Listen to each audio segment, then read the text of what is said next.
Mother did not tell Tottochan she had been expelled. She realized Tottochan wouldn't understand what she had done wrong, and she didn't want her to get any complexes. So she decided not to tell Tottochan until she was grown up. All Mother said was, How'd you like to go to a new school?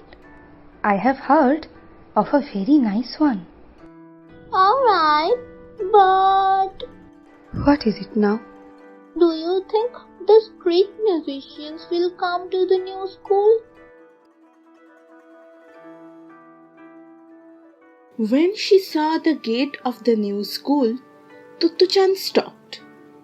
The gate of the school she used to go to had fine concrete pillars with the name of the school in large characters. But the gate of this new school simply consisted of two rather short posts that still had twigs and leaves on them. This gate is growing. It will probably go on growing till it is taller than the telephone post.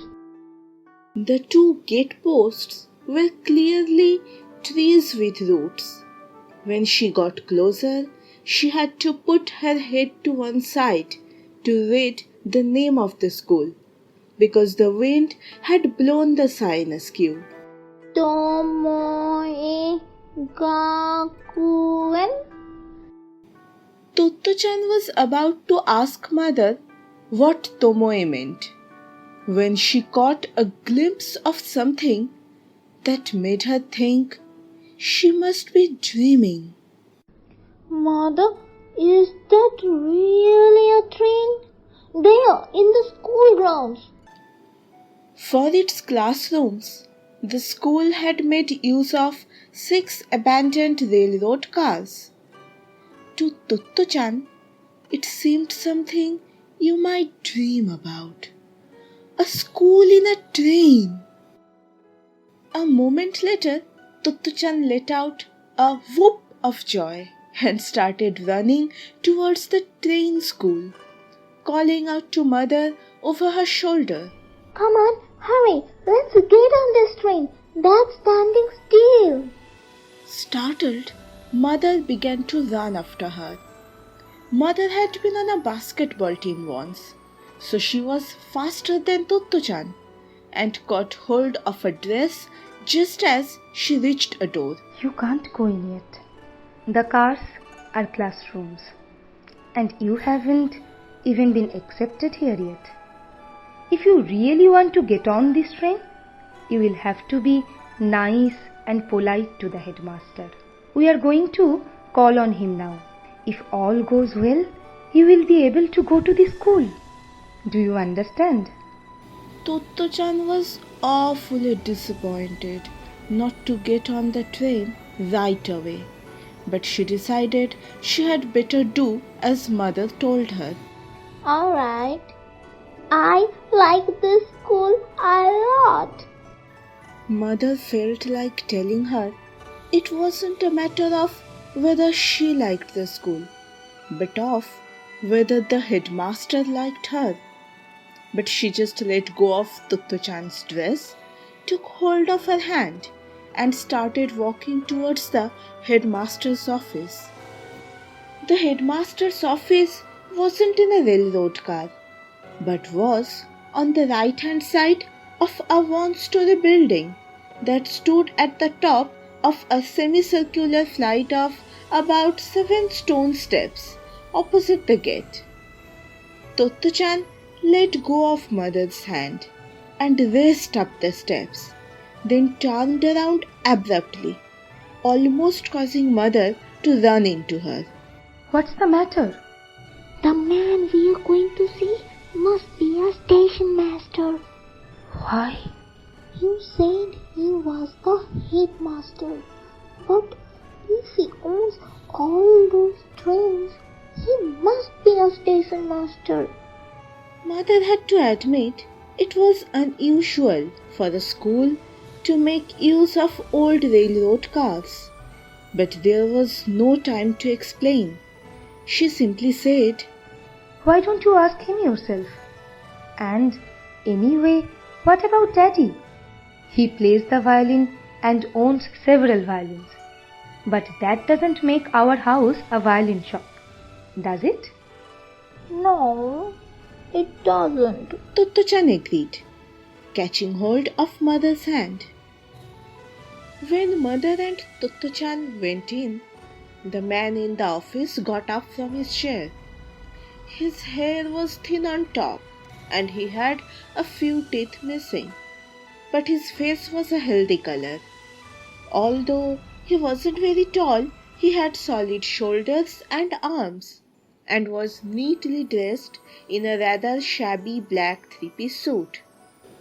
With a hasty bow, Totto-chan asked him spiritedly, What are you, a schoolmaster or a station master? Mother was embarrassed, but before she had time to explain, he laughed and replied, I am the headmaster of this school. Totto-chan was delighted. Oh, I am so glad, because I want to ask you a favor. I would like to come to your school.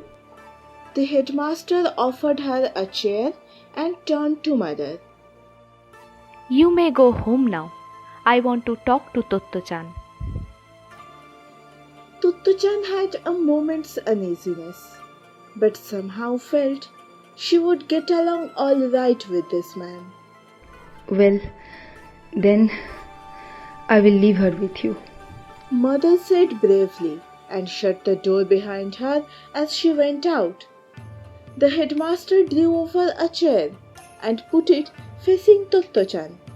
And when they were both sitting down close together, he said, Now then, tell me all about yourself. Tell me anything at all you want to talk about. Anything I like. Totto-chan had expected him to ask questions she would have to answer. When he said she could talk about anything she wanted, she was so happy she began straight away. It was all a bit higgledy-piggledy, but she talked for all she was worth.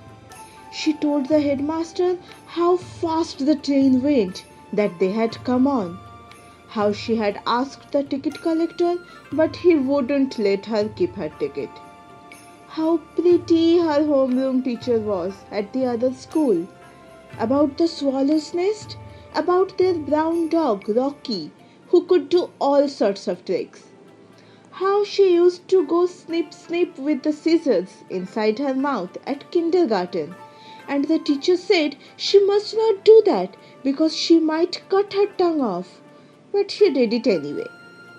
How she always blew her nose because Mother scolded her if it was running.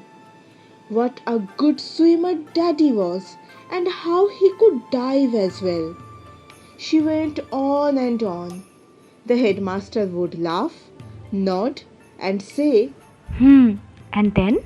and Totto-chan was so happy she kept right on talking.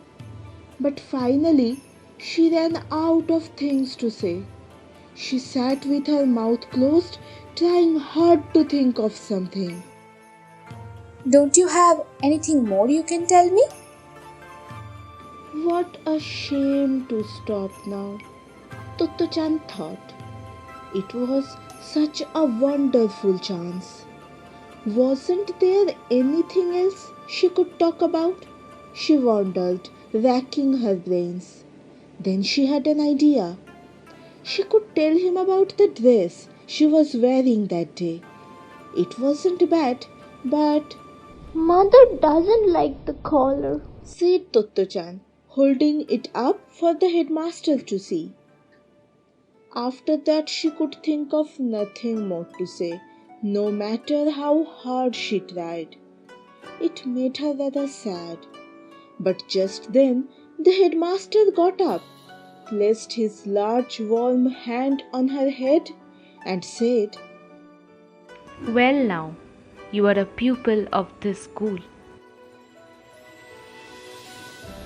Those were his very words, and at that moment Totto-chan felt she had met someone she really liked for the very first time in her life.